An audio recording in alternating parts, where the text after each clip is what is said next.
Ilang araw nang hindi nakakalabas ang ating kambing, kaya ata na ata silang kumain ng iba't ibang uri ng damo. Ito yung damo na kinagigiliwan nilang kainin. Binabantayan ko sila kasi baka mapunta sila doon sa malayo.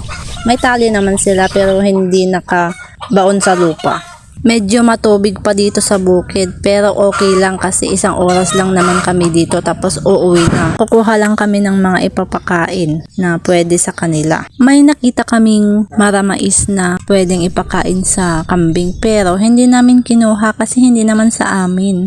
Sa kabilang bukid yan. Tingnan nyo ang lalago, diba? Ang kinuha na lang namin yung ipil-ipil. Tignan nyo mabuti bago nyo ipakain kung may higid po yung mga dahon ng ipil-ipil. Medyo mataas na ang araw kaya ililipat natin sila sa lilim. Tignan nyo hawak-hawak ni ate ko yung ipil-ipil. At talagang sinugod nila na kainin. Excited nang kumain yung mga kambing Tara, pakainin natin ng ipil-ipil.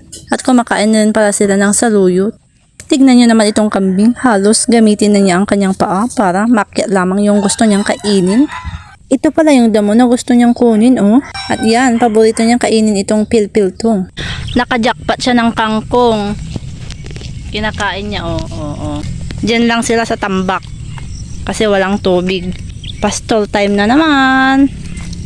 Kumakain naman sila ng barsanga ngayon. Happy farming everyone! Thank you for watching this video. Pa-subscribe naman po.